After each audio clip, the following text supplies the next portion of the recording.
Welcome back to Fit Focus Media. Show we put the focus on fitness. Now, today we are joined by Ellie Melville. Now, who is Ellie Melville, you might ask? Well, she's a person, just like you and me. But Ellie, can you do me a massive favor and just give a little bit of an introduction to yourself for people who might not be aware of you? Beautiful. So thank you for having me. I'm 21 years old, living in Canberra, the world's official coldest place, I have decided. Not much to me. I like lifting a bit of weight and eating a bit of food and jumping on the road and getting on the stage. Yeah, so it's one of the things. Canberra, I have an odd relationship with Canberra. I've only been there once, and that was when I was coming back from living in the UK, and it was my hotel quarantine. So I spent 2 weeks in a hotel. It's 2 weeks locked in a hotel room in Canberra. We did like a quick tour around the place for about 3 or 4 hours, and then 8-hour drive back to Victoria at the time. So it's a little bit hit or miss. I'm sure it's a lovely place, but yeah, so far it's a little bit on the odd side for me, I guess. But yeah, not much here. not much to get up to. No, it's not. If you're not into the clubbing scene, I don't know what you do here. Hey, I mean, well, how's I guess the fitness scene around there? Is it one of those things where you sort of have to travel a lot if you do want to get into the competitive scene? Is there anything sort of available to athletes in that area, or is it more so making those, I guess the moves up to the Queensland shows, the Sydney shows, the Melbourne shows? What's that sort of scene like?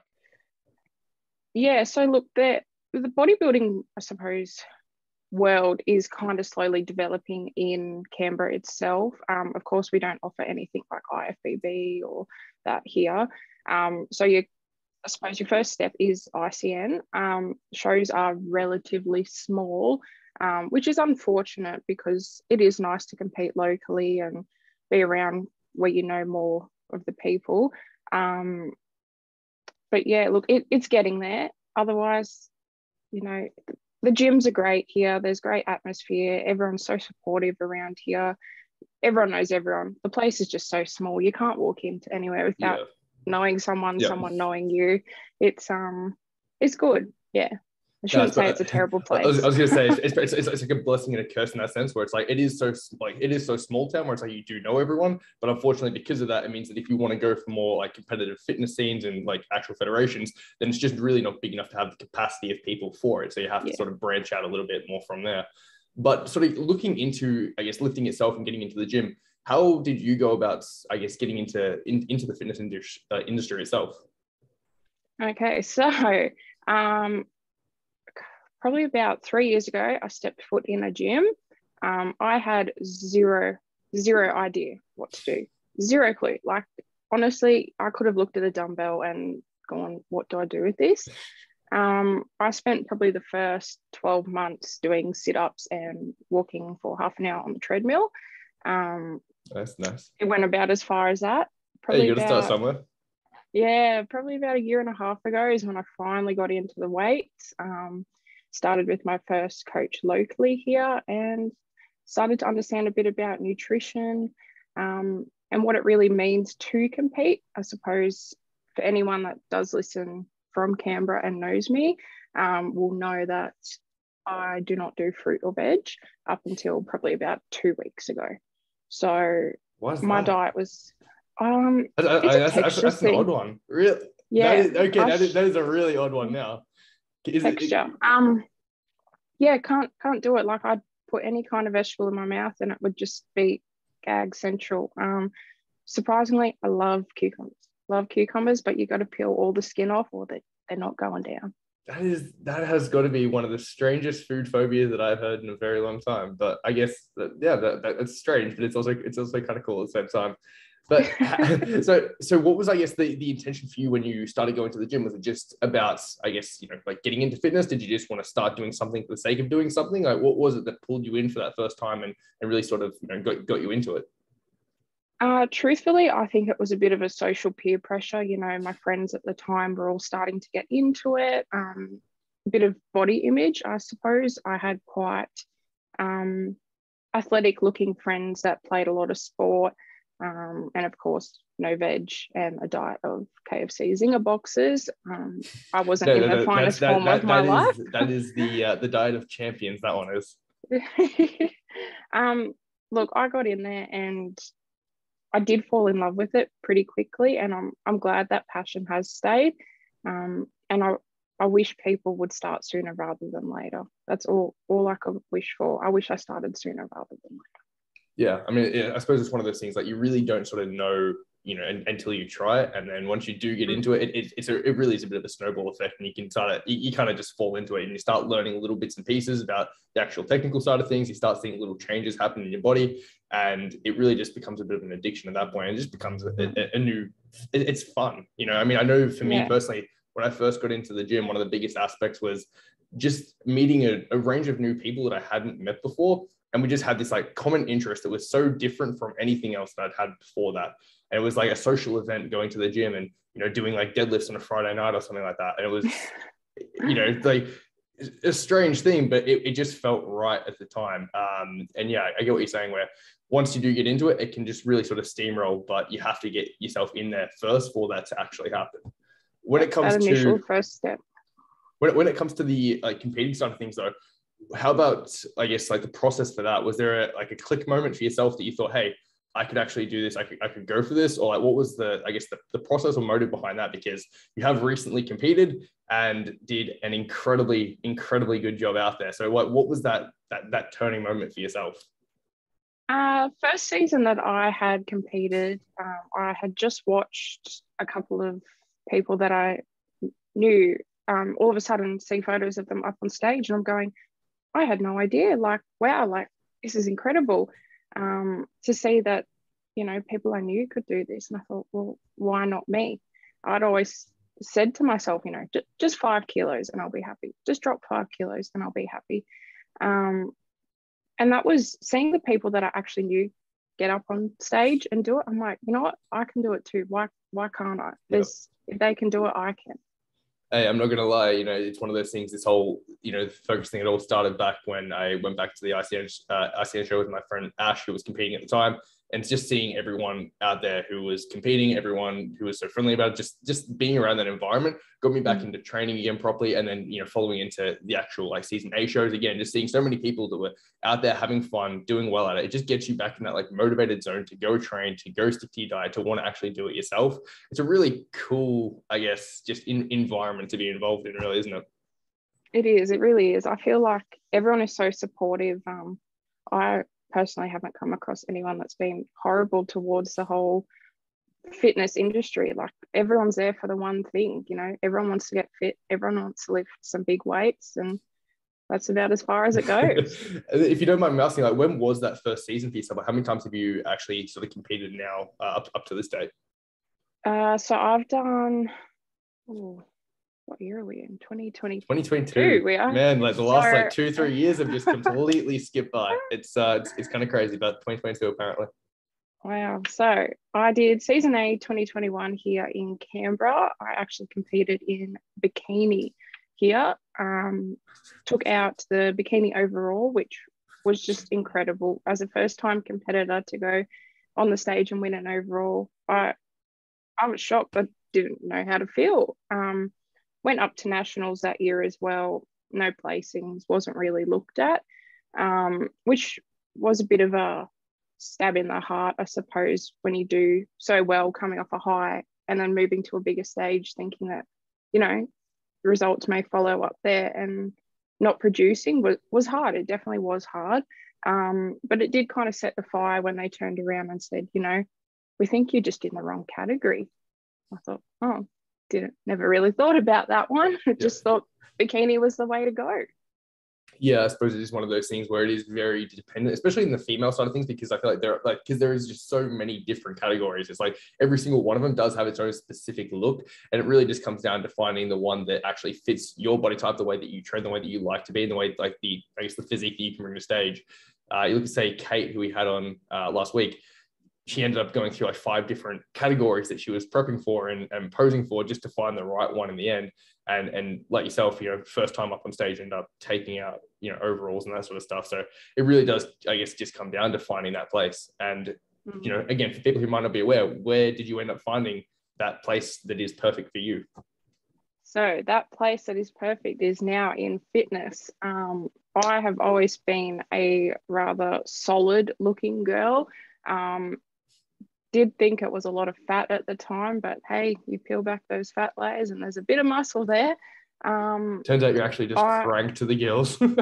Yeah. Look, I'm definitely a lower half dominant girl. So my legs are a bit in your face. Upper body's got a bit of catching up to do, but I suppose doing fitness was great because I didn't have to worry about that, or I might grow a bit too much, or, I think the ICN is definitely looking for a softer, more dainty looking bikini. And they have definitely made that a lot clearer this year, in my opinion. And I think it's great that there is that opportunity for girls that do have that bit more of a muscle mass to step it up to fitness, or even that in between of a sports model look.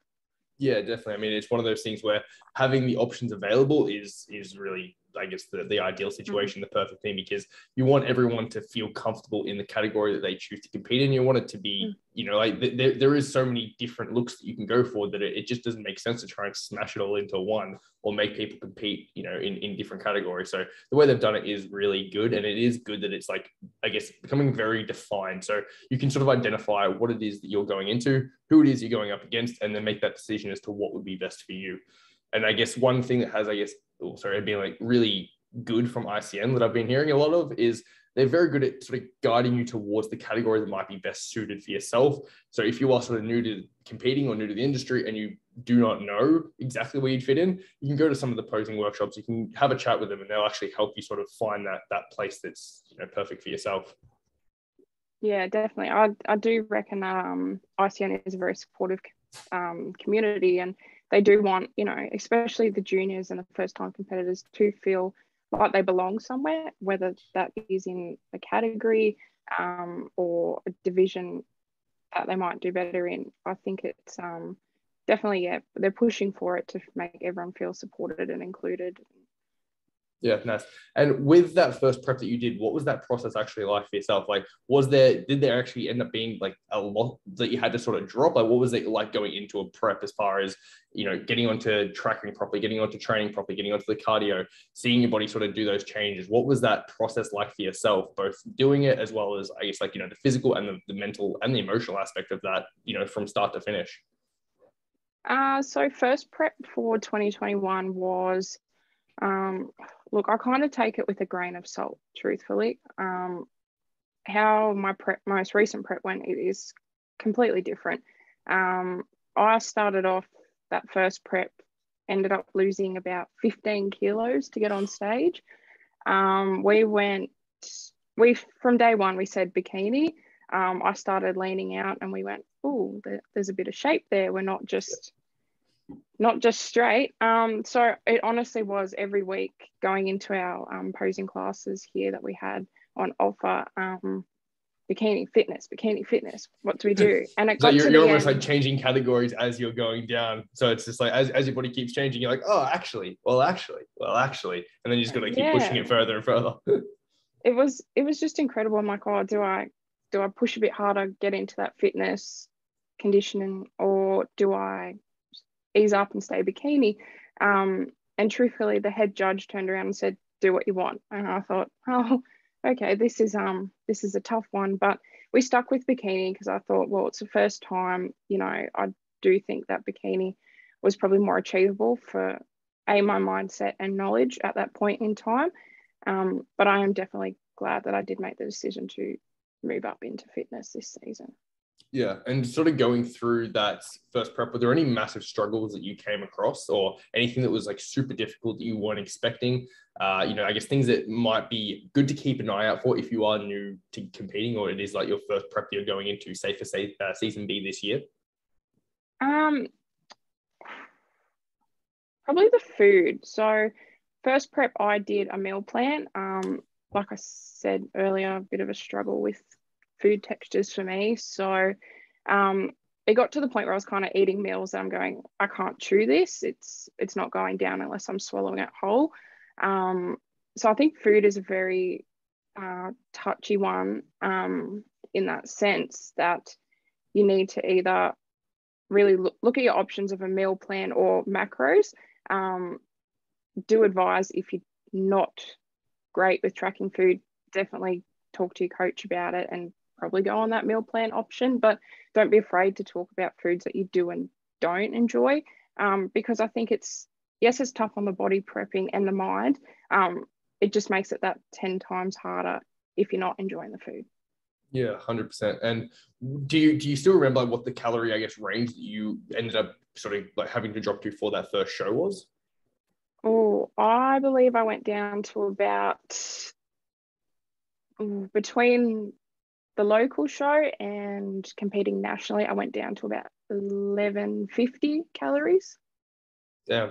So yeah, pretty well, low. I'm sorry, like what is it actually like to, I guess, like, you know, like to try and like train to still like function properly on that? Like, did you find that was like for yourself, was that like an okay experience, or was that like you were pushing it and it was a bit of a struggle? I'm just, I guess, kind of curious as to, because I know for me personally, when my food does start to drop, it's one of those things.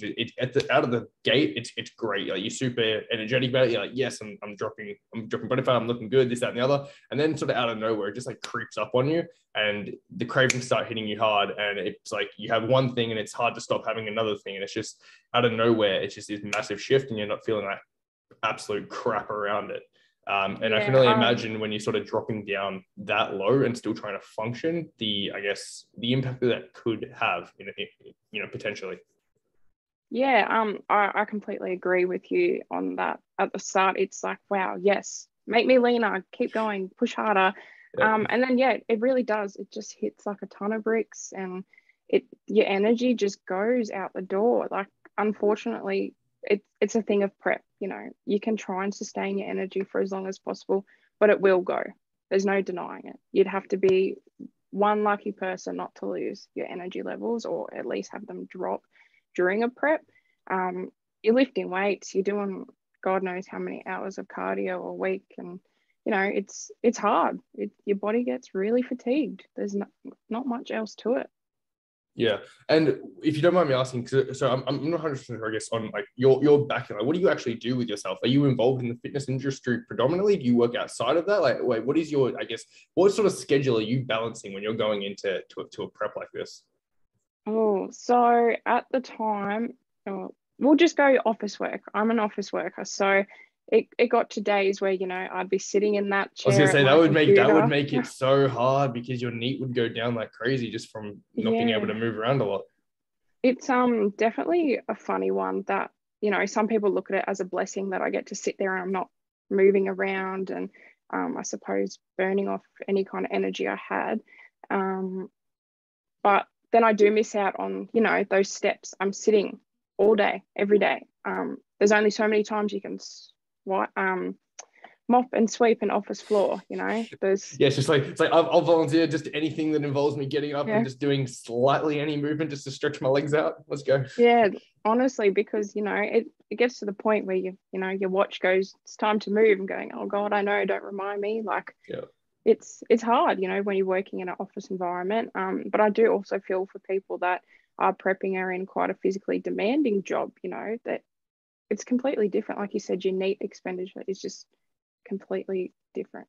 Exactly. And it's like, at the end of the day, you're realistically, what you're going for is like, it's like you're going for a calorie deficit. So it's like, even if you're putting out more, it's like, it's still going to compensate, in the end, and you're still going to be going through hell either way the situation is, and it's not going to be, I guess, ideal. One thing I'm kind of curious about with yourself, because you do have that, I guess, odd tendency with like food textures and stuff, what was the go with, like, say, getting deep into a prep, there's like little cheat like foods and like the food hacks that people sort of do to, like, get more volume from their foods or to like satiate themselves. Were you still able to do some of those things, or was it like, did you have to approach it differently? I'll talk about my second prep for this one, because I actually stuck to macros this whole prep, so it was a bit more of a play for me. The one thing that I discovered that I think is the world's greatest thing, and I, honest to God, eat it every day now: tinned apples. You need tinned apples. They are amazing. Tinned Heat apples, them in the micro. Yeah, not a fresh apple. It's got to be from the tin.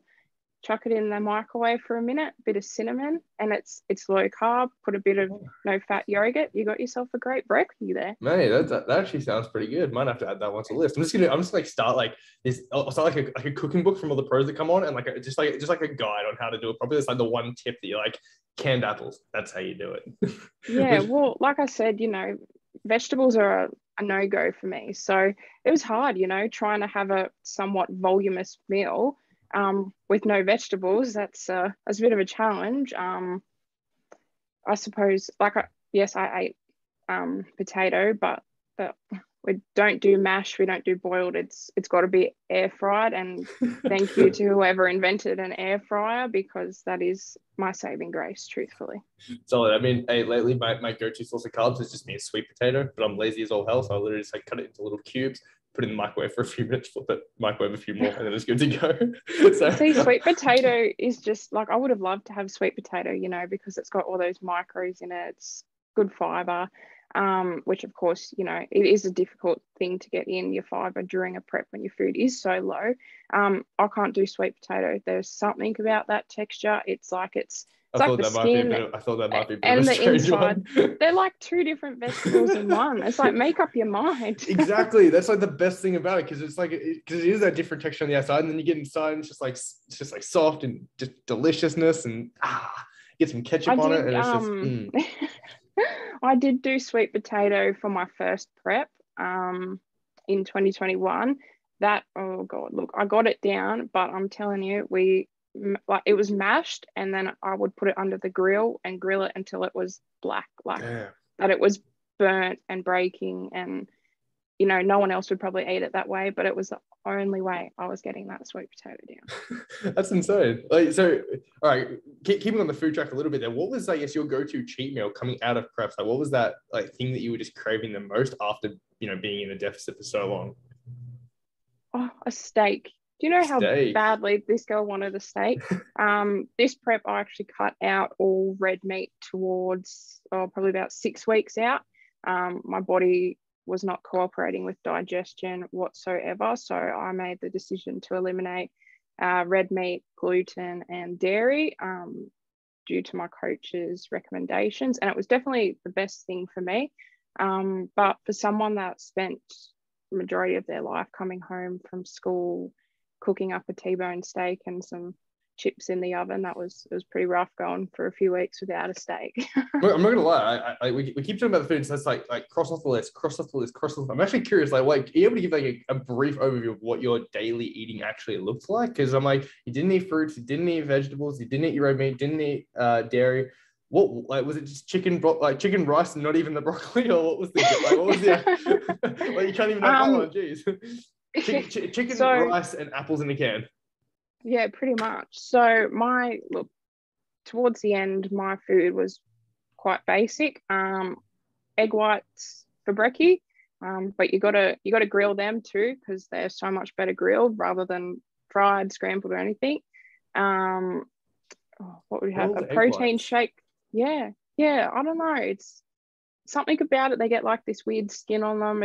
They're pretty good. They, like the rubbery cheese sachets, like they kind of look like that by the time you grill them up. It's a weird one, but I do recommend. Oh my, that sounds like the weirdest food texture you've described so far. I trust they get weirder.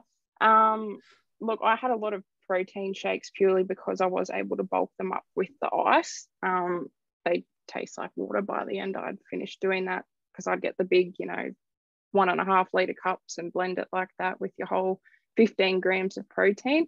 But it lasts forever, and it would freeze my mouth to the point where I didn't really want to eat anymore. So that was a bonus at the time. That's one of like the go-tos at the moment is like the giant like tubs, like the protein ice cream and stuff, because it's low cal and it's just volume, and you can it literally is like this like bigger than your head, and you just sit there eating away at it. And by the time you're done, why wouldn't you? You're out. Exactly. Yeah.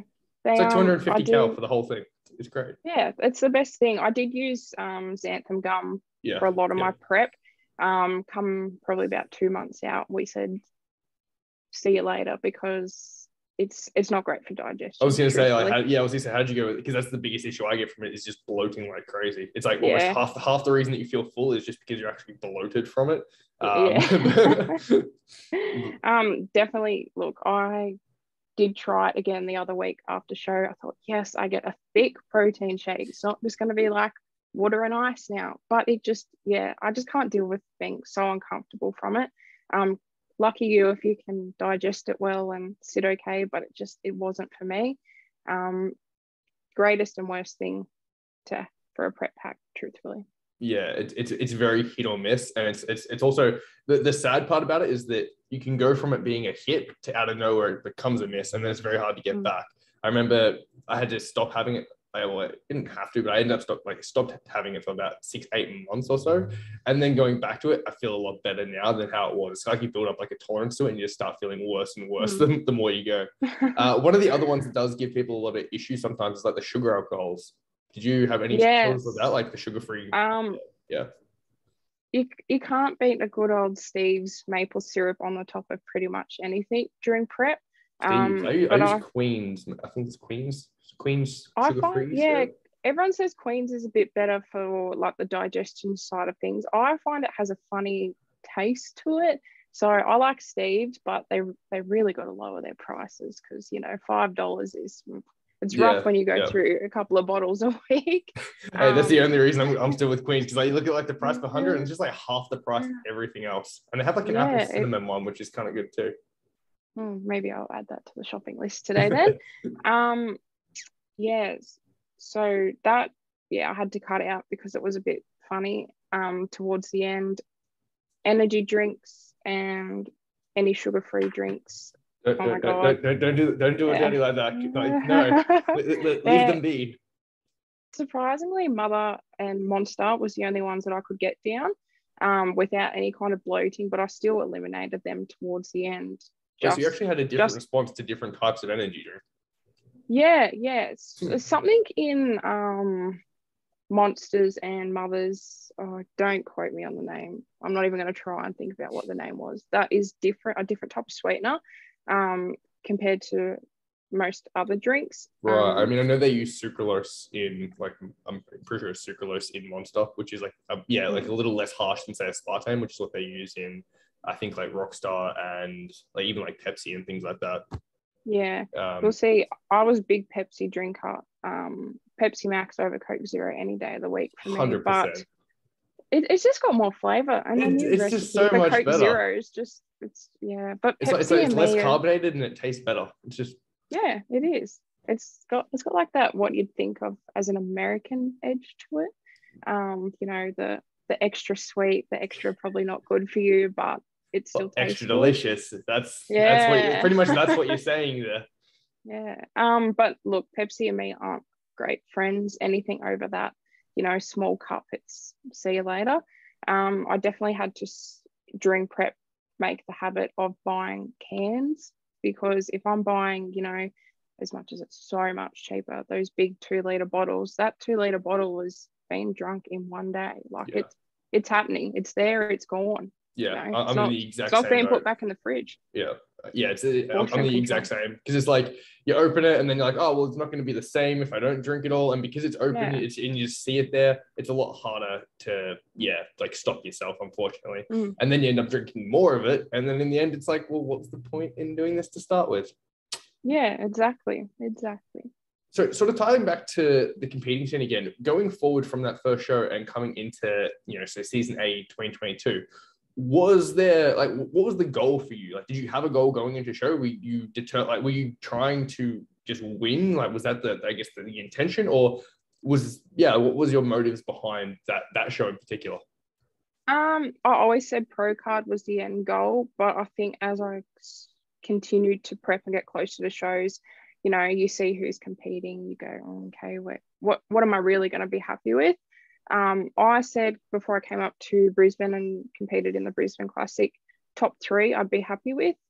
After watching how the Sunshine Coast went only a couple of weeks before, I was like, oh my God, I'm might as well just cancel this plane ticket, you know. And it's the truth about prepping, you know. It comes in waves. Like, your emotions are just so up and down. Like, I'd wake up one morning and go, you know, I got this in the bag, I've won this, and the next minute I'd be like, oh my God, I'm not even going to place. Why are we going? And that is something that I suppose competitors do, I know I personally do, and I know other people do in a prep, you know, comparing yourself to others. It's, you know, probably something that everyone says don't do, but it's natural. We all do it. You're getting up there to be compared to each other. So it's hard to ignore it. I think honestly, you can probably push it a step further than that. I think everyone does it. Like realistically, you get the few exceptions of people who don't a lot. But I think that in any aspect of life, regardless of whether it's competing or just anything in general, we have a tendency to compare ourselves to others, which is not, we know it's not good. We know it's not ideal. We know we probably shouldn't do it. But, I'm the exact same. I do it all the time.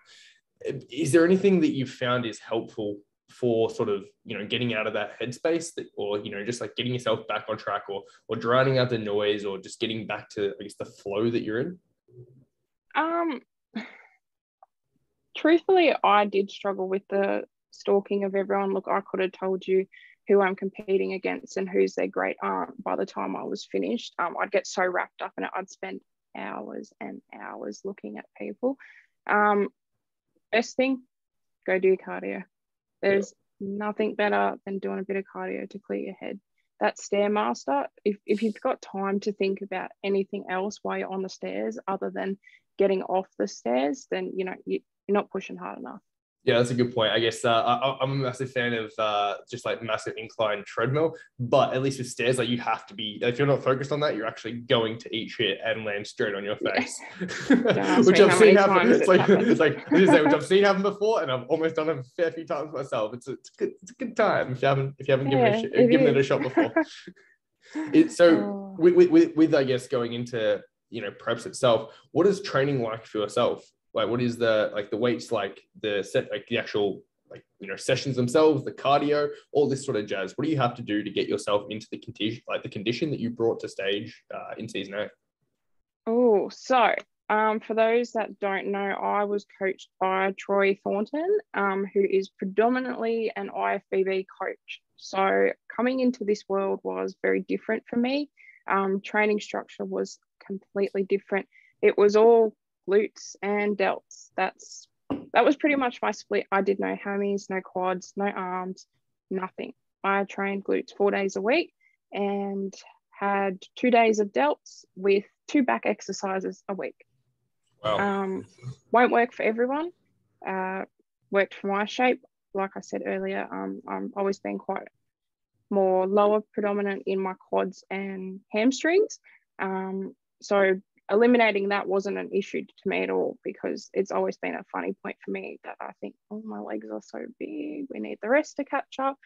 Cardio wise, towards the end, just touch on that real quick. So was the idea behind that just to like try and I guess grow into the category, or like to keep things like just proportional for what would do well in fitness itself? Like, what was the reasoning behind not training different areas and just focusing on glute, hamstring, and shoulders? I think the reasoning behind that was because I was quite developed in that area, that bringing up areas like my delts and my glutes would bring my whole physique into proportion more, rather than having this really stringy looking upper body and this massive quads. Everything kind of then tied in nicely. And I am a firm believer that, just because you're not targeting the muscle doesn't mean it's not being worked. My hamstrings still got a massive workout. When you're smashing your glutes like that so much, your hamstrings are working, your quads are working. Like your glutes are going to fail at some point, and everything else is going to help. Yeah, the little like stabilizer muscles that are sort of assisting everything and just making sure that you actually can get through the movement itself. Yeah, I can see where you're coming from with that. It's just it's I haven't heard anyone doing that kind of split yet, so it's just interesting on my part to hear that. Yeah, when I do share that with people are a bit like, oh, really? Like, really? And I'm, yes, really. I suppose, and I think the end goal for me is to transition over to IFBB, and that's what is predominantly looked at: your glutes, your shoulders, things like that. They don't all have the massive quads and hamstrings. So that was kept in mind during this prep as well.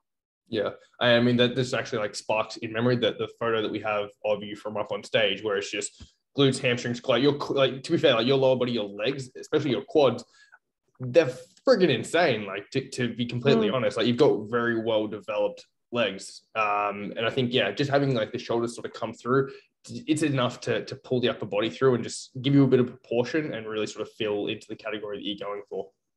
Yeah, definitely. Like don't get me wrong, training biceps and triceps are probably my favorite sessions, but it just, we looked at it long term.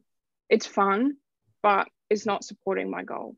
Yeah. Like why would I waste a whole training session growing a muscle that isn't so big and in your face, whilst I could be training glutes or my shoulders that are the big wow factor when you do get on stage. This is one of those things. It's like when your favorite workout becomes a cheat meal in a sense. It's like you can have it once a month. You can take a stim-free sub to get super pumped up and go train some biceps. That's what you get. Yeah, pretty much. How about the cardio side of things? That's what you were sort of about like going into touching on. Towards the end, I was hitting the stairs 6 times a week for an hour at a time. We did 1 HIIT session a week, which usually just jumped on the bike for 15-20 minutes for some intervals. But yeah, those stairs and me were best friends by the end. An hour a day is a lot of time on those stairs. You started off at the beginning of the prep for 15-20 minutes, and we slowly worked our way up, and I actually loved it towards the end. Best friend or worst enemy there? Honestly, almost best friend. By the end I was loving my cardio more than what I was my training, and that's kind of scary. I think because you're on that machine, you're moving or you're falling. It's one or the other. Yeah, it's like when you're actually training, you have to motivate yourself to contract properly, to go through the motion and do it well and actually control yourself. Whereas like when you're on the stairs, you have to just move and keep up pace. And if you don't, it's gonna be a fun time for everyone else, but not so much for yourself. yeah, exactly. And I think because it was almost mind numbing to get on those stairs that it was like my hour of peace. It felt like it cleansed me almost. I felt this big sense of accomplishment that I had just suffered for a whole hour, and now it was done for the day. See you back in 24 hours time. Yeah, and I suppose it's one of those things like you sort of mentioned before about when you've just got a lot of things on your mind, just go clear your head. It is one of those forms of cardio where you really can't focus on anything else. Like you have to be just sort of blank in that zone, in that moment, and just left foot, right foot, left foot, right foot, and you're just keeping up, and there's not really enough space, especially when you're low on calories and you're that low on body fat, to actually just think of other things. So it's a good way to distract yourself.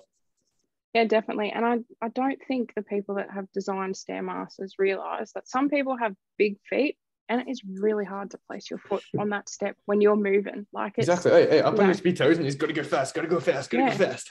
Yeah, literally. That is honestly how it is. It is like that on the stairs some days. When you're trying to move quick and there's not much room, you're on your toes that whole time. Hey, I mean, you did sort of mention just before about making the transition over to IFBB. Are you planning on doing any more competitions in ICN before that? Do you have, I guess, like an idea for season that you're looking to make that transition over? Is there anything in particular that's making you want to do that switch, or? Season A 2024 is probably when I'm looking at moving over to IFBB. I truthfully don't think that I will compete with ICN again. It's been great. I've learned a lot, and I do think it is an incredibly great stepping stone that we do have in the bodybuilding world to move over into the bigger federations. But yeah, IFBB has always been the goal. I love the look of the competitors. It's massive. It's everywhere these days. Exactly. It can take you far. Like there's so many competitions in America, and they're really starting to grow over in places like Japan as well. And it'd be great to be able to travel and compete. Such. Hey, I'm not gonna lie. It was one of those things. Last weekend when Kate came in and she brought a first place, a second place IFBB medal, man, and just getting to see that, just getting to hold that, it was just like, I don't know, I lit up like I was in a candy store. She is incredible. Yeah, I have questions if Kate is actually a human or not. She is ridiculous. It's same. My first time competing, just came in and absolutely cleaned out, and I didn't even know at the time that she had competed in IFBB. turns out took out a first and then second in overalls, which is just absolutely incredible, mental. especially as a natty competitor. Like I'd have to say she's probably one of my biggest, I suppose, not massive celebrity like inspiration. She's just incredible. Like I remember the fitness influencer crushes. Yeah, honestly, she is. She's insane. Like she's made me reconsider. Go, oh, maybe figure's the way to go. But it's not me. It's not my shape. She pulls it off incredible, and just how she lights up a stage is just everything about her. Again, that's the thing. I didn't realize at the time that it was her first time ever competing, because when she gets up on stage, it's like she's done it this 10, 20, 30 times before. And she knows exactly what she's doing, and just walking through the poses like it's absolutely nothing. And it turns out she was saying the Brisbane Classic show was actually off for her because she'd flown back from Sydney at IFBB the night before or something like that. It was mental. I can't believe she did it. Like that's, I suppose, I'm not sure what her plans were, but I don't think she initially ever decided to the get-go do all those shows and realize how IFBB great was just like a throw in at the end of it. Yeah, like good on her. And I honestly, I look up to her, and I hope so many other young women do, and competitors, because she is phenomenal. There's nothing else to say about her. She's just top notch. And this is actually a kind of odd question in a sense, but you're also two of those athletes who have gone pro, do really well at it, have absolutely amazing potential in the sport, but also don't work in the fitness industry at all. Like same. Is that something that law or yeah. So we were having a little bit of a chat post show about future plans, and maybe not. We'll have to wait and see. But how about yourself? Like, you thinking of branching out into working in that industry as well, or is it good to keep, I guess, like the hobby and the passion separate from what you're actually doing in like professional life? I am currently doing my PT study. Hey. Yes, I thought it was about time. Not sure if I'd actually ever do one-on-one PTs or online as such, but your group fitness classes, I love them. I love you get in there, middle-aged mums after work, smash out a 45-minute workout. That's how I started, actually dropping a bit of weight when I first really went into the gym after that anxiety broke of spending half an hour on the treadmill and leaving. I think it's great. It's a great environment for people to meet each other. So look, it definitely is a plan to do a bit of group classes here in Canberra. Maybe online coaching one day, we'll see. But there's so many phenomenal coaches out there these days, and online coaching is getting bigger by the second. It is very competitive. It is, but at the same time, it's really, at the end of the day, it's who you are as a person that sort of sets you out, like, sets you apart. And you've got a great personality, you've got the experience in it, and you're passionate about it. So at the end of the day, I feel like although it's never expanding, there's also, everyone needs to have their health and their fitness. Like, that's never going away. And even coaches, have coaches, you know what I mean? It's like, it is like, it's ever expanding, but it has infinite potential to expand in that sense. And it's kind of funny actually that you mentioned group fitness classes, because we ended up shooting like some promo videos with like Kendall Fitness last week or so. So Kylie Kendall, who also competed out at the ICN shows, and it was the first time I'd seen a group class in a long time, at least at that scale. It was just so much fun just to watch people, like the way they actually do it. Like I was just whipping around with the camera, running around all over there, and it was great. People are having a good time. They're smiling, they're laughing. And I hadn't actually seen that in a very long time. So I don't know. And sort of seeing you backstage and on stage, your personality, I think that would be a great carryover.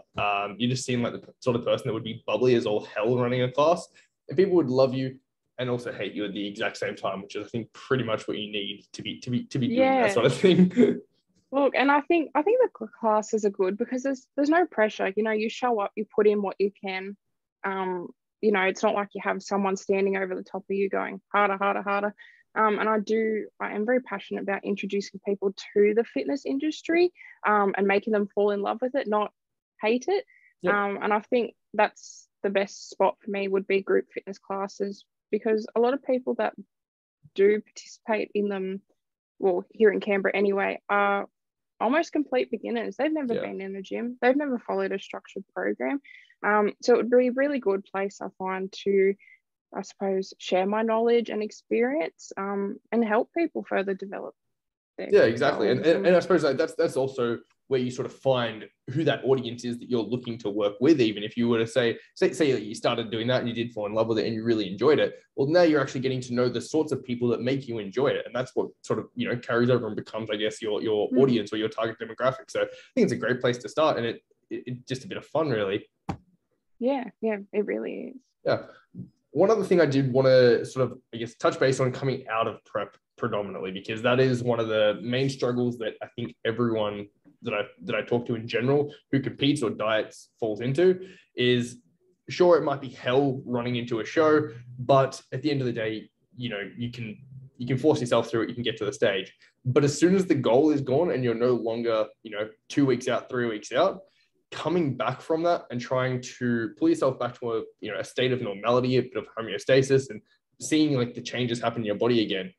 How do you personally go with that side of things? Truthfully, I do struggle, and I know a lot of other people struggle. If you don't struggle, then you're very lucky. It is, you spend however many months, 5, 6, even more months of your life focusing about get that scale down, move, don't stop. Then you got to stop. You got to start backing off a bit. I've gone from, like I said, an hour of cardio 6 days a week to drop down my first week post show to 2 30-minute sessions a week. What do I do with all that spare time?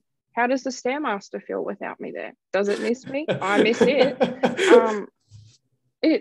It's a strange one. It's your whole routine changes. Like I was clocking off work 4:30, 5 o'clock, sprint into that gym, not home till 8:30, 9 o'clock most nights.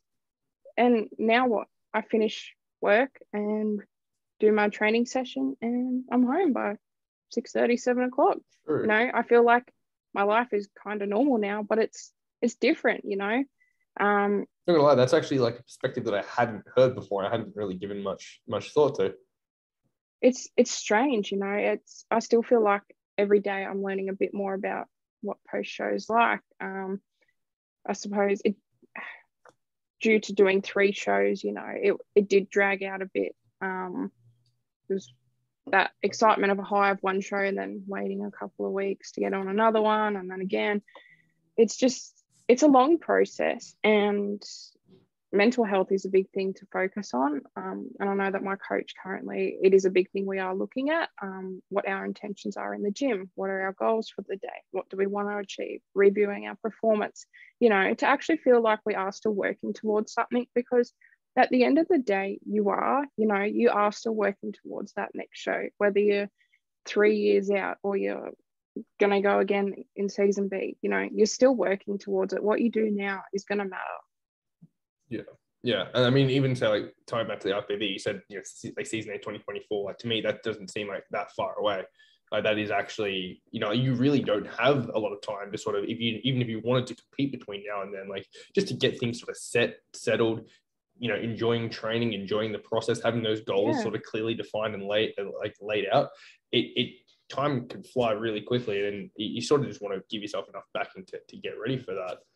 Yeah, it really does. Like I honestly, between 2021 competing and this year, I feel like I didn't have an off season. I can't remember anything I did, with COVID and that as well. It blew by. Like, 1 minute I'm training in the gym, next minute I'm in my garage for God knows how many months trying to work out, and then I'm prepping and I'm on stage. It goes so quick. Like you just don't realize that it's happened until it's all over.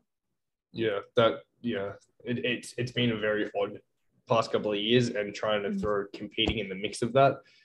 It's just another level. And I mean, hats off to you for actually being able to do it. Like it's a hell of a job to push yourself through it and to come out the other side and actually, still be able to talk about it and be okay with the process, and still be looking forward to, bigger and better things going into the future. When it comes to like the goals and stuff that you were saying, say setting up with your coach, getting the goals in place, getting the mindset in place, doing all this sort of stuff, is there any, I guess, like processes that you guys like follow that you think might be beneficial for someone, just about getting into that right mentality, about framing your goals in the right places, about, I guess, setting realistic expectations, but also not undervaluing yourself in a sense, if you know, if that makes sense? Like, what is that process like? Look, it is difficult because I found that post show and even towards the end of my prep, you know, I'm going in, I'm training, I'm doing the movement, and that's about it.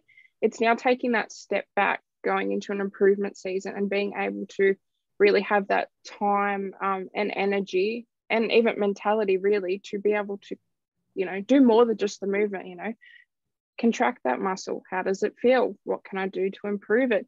It's being able to take that extra bit of time that you have in an off season to better what you put on stage next time in your overall performance. I think because you are so, well, for me, for example, I feel like I'm so far out from another show. I've got time to sit back and go, hey, what can I do better? What can I do better in the gym? It's not just, oh my God, I've got 3 hours till I have to go home and eat another meal. Like I just need to do this movement and move on to the next one.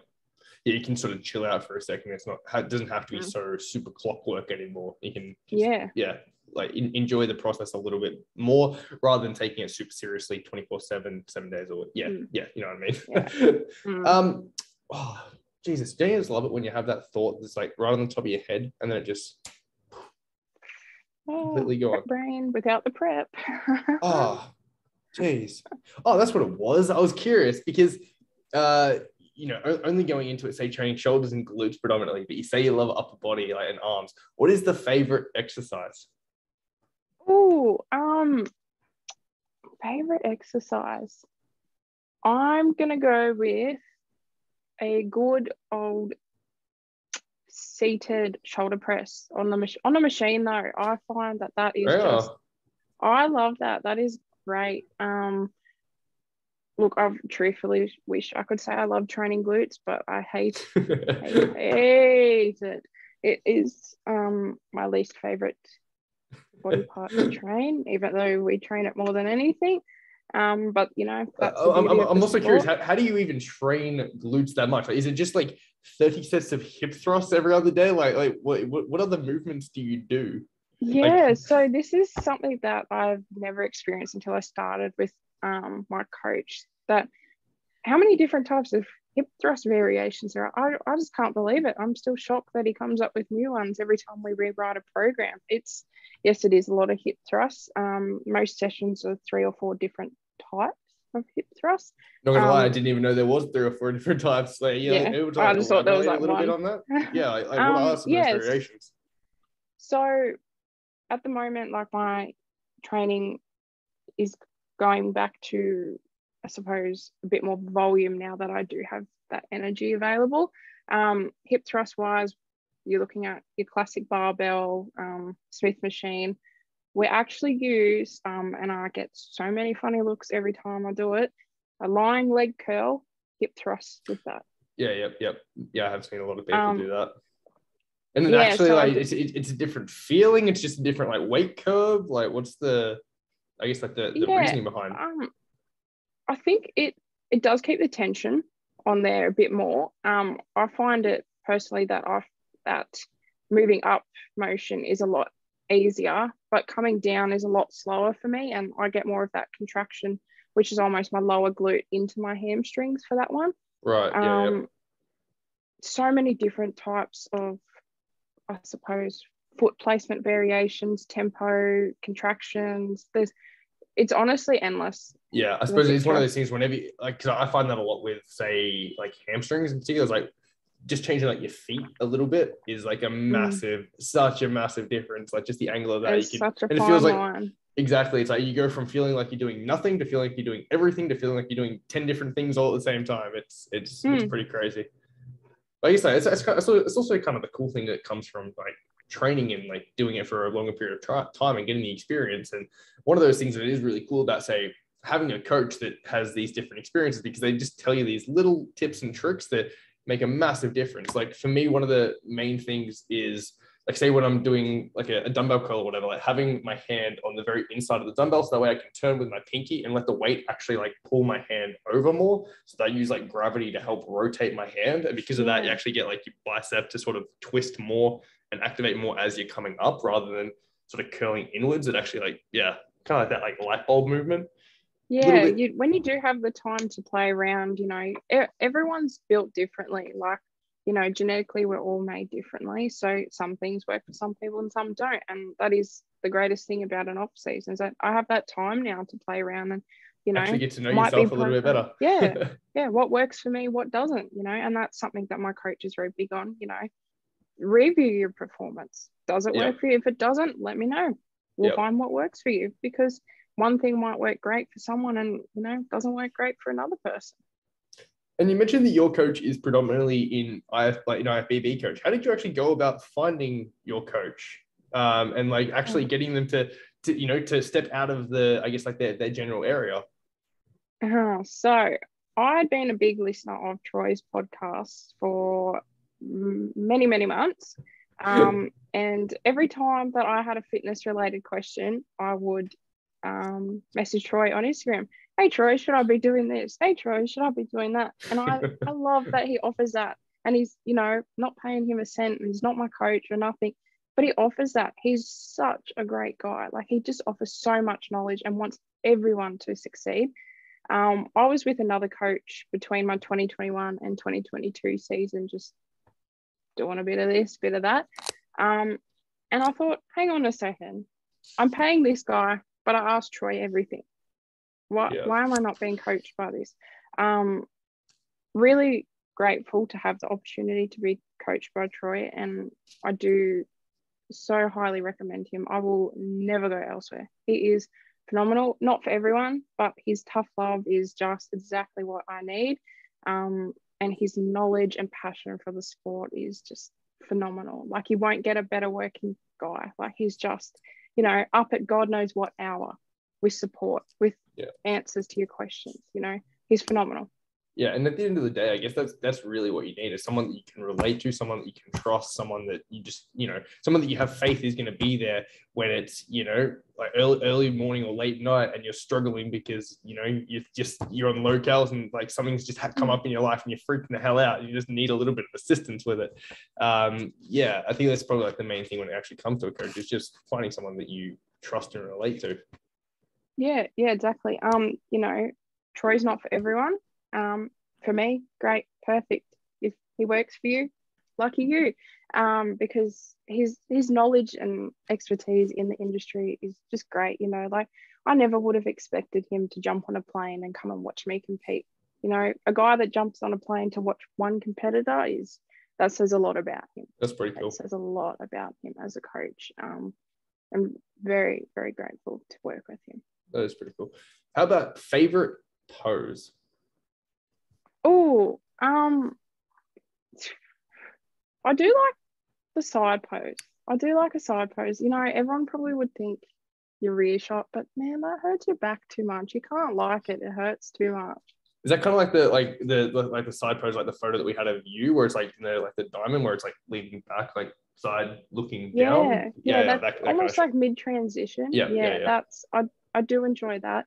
Not gonna lie, when I'm looking at myself in the mirror, like at the gym, and I've just done like you know, glute, like hip thrust, that's the pose I'm going to as well. So, you nice. Get a bit of everything there. You know, you get that bit of a rear delt, you get our quad sweep, the glute. You know, it's a bit of everything. How about least favorite pose? Probably a straight front on pose. I've always struggled with that.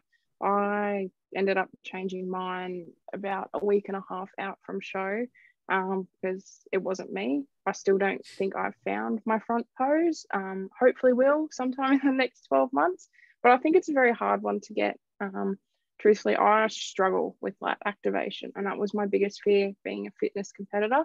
Lats are everything. I cannot get my lats working for the life of me. And it's such a fine line with that front pose. You know, if your feet are that slightest bit off, you know, or your shoulders just aren't quite square, it throws the whole physique off. Your whole taper's off. You've got a wide waist then, you know, it's got to flow. And at the front, you know, it's where everything, you see your face, you see your smile, they're really looking there. And if you can't get that, then we're in a bit of trouble.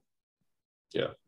It is a tricky one. I'm not a fan of front lat spreads, to be fair. No. I think it's like if you can hit one, it's one of the coolest things in the goddamn world. Maybe that's why I love it so much, but it's like, I can't do it at the moment, at least. We'll work on it. But it also, like, because of that, it just infuriates me when I see someone do it perfectly. It's like, oh, I'm very jealous of people that can lat spread. Connor done. Yeah, blessing. They are so blessed. How about, I know you said that you don't like the idea of comparing yourself on social media to other people, and I know it is not a good situation, but is there anyone on social media that you say perhaps look up to more so than like compare yourself against, especially when it comes to, say, like making that transition over to the IFBB? Is there anyone in particular you've been following for a long time that sort of made you want to go towards that direction, or is there just anyone that you really like their work ethic, their business ethic, this, that, and the other in that sort of fitness scene outside of Kate? Yeah, I was about to say Kate. My posing coach, actually, Taylor Madison. She is a phenomenal IFBB competitor. She is a workhorse. She doesn't stop. Like, between working her business, working for the team, client, she doesn't stop. She's all in or not in at all. She wholeheartedly puts everything on the line, and to watch her continue to get up on that stage time after time, the confidence she has is just, I aspire to be like her. Like, there's so many great athletes, but she is just, I think because I have worked with her and to know, like, I suppose her mindset and what she does is just, it makes that a little bit more lovable. Yeah, as soon as you start to get like a little bit of like insight for the actual person itself, it breaks down that wall. Like, oh, this is actually another person. Like, we have a lot in common. Like, we're doing the same thing. Like, that's actually pretty cool. How long does it take for yourself, say, posing, actually learning those poses? How long did it take to practice to get into where you are now and like being so comfortable with it? At least 12 months. At least 12 months. There's no doubt about it. Really? And is that like every day? Like, you're doing like a little bit here and there? Is it like 5 minutes, 10 minutes, half an hour, an hour? During my so-called off season between my two shows, I started working with Taylor, and I was doing probably about 25, 30 minutes a day, because I am like a giraffe. I'm clumsy, I'm uncoordinated, I'm awkward. So being on a stage in a sparkly bikini and heels was definitely not my strongest point, but she made it work. Her knowledge is great, but I just, please practice your posing. That's all I can say. Spend time in your off season, because it's hard when you're prepping. You're tired. It's hard to really look at yourself and judge yourself. Have a great posing coach and spend that time in the off season. Just because it's an off season doesn't mean you're not working. You're working towards that prep. You're going to make that prep easier for yourself. Yeah, I suppose it's one of those things, like, realistically, when you're getting down to it, that's where you want it to already be sort of automatic, and you already just know the process, and you're not thinking about it so consciously. It's just an automatic, okay, and strike and turn and strike and turn and strike. Yeah. Rather than having to force yourself to actually learn the steps while you're doing it at the same time. I know it's like one of those things, again, back when I sort of first got into fitness, and the massive thing was like, oh, if people want to get abs, they do the ab workouts and they train their abs and this, that, and the other. And although, not necessary, it's just really comes down to actually losing the body fat to start with. But it was one of those things that I guess was also kind of funny, is that people only ever started like training their core while they were on a diet itself. And it's like, if you actually wanted to build up the muscle there, then wouldn't you want to do that when you were actually trying to progress and overload, rather than waiting until you're getting down in a diet to where you have less energy, less ability to recover, and it's going to be overall harder on yourself? Yeah, definitely. And it's funny that you say that about the core, because I did zero core work in my off season. I thought we might have had abs there, but by the time I peeled back, we were as flat as a pancake. I have no core. So that is going to be one of my big points this off season, is really training that core. And I do not like training core. It is not comfortable. It is excruciating. But it needs to be done. So work's got to be done. Yeah, it's not a fun one, but I guess when you're wanting to pull just the absolute best physique that you possibly can, you got to get to a point where you're just doing all the little bits and pieces to try and, try and get as much out of it as you humanly can. Yeah, and especially like, moving over to the IFBB, that it's a whole new level of competition. The standards are so much higher. Something as little as not having a super strong core, that can knock you right back from a placing to not being looked at twice. Yeah, it's a competitive league, but at the same time, again, massive just testament to yourself for actually wanting to make that jump over and being like, okay, this is where I am now. This is where those physiques are. Let's go after it. Let's put the things in place. Let's set the goals and let's just go have a bit of fun and see what comes out of it. And again, you've done a fantastic job already so far competing in, ICN. And I do think that you've got a very good chance of going in there and having an absolute blast and pulling in some good placings. But Ellie, I want to do a massive thank you just for coming on the show. Hopefully you've enjoyed yourself. Hopefully it hasn't been too jarring with my eyes flicking up and between these two, because it's been wigging me out a little bit. I'm not even going to lie. No, it's good. It's good. But is there anything else that you would like to say, anything you would like to add for anyone out there that you think might be useful, helpful? Anything good like that?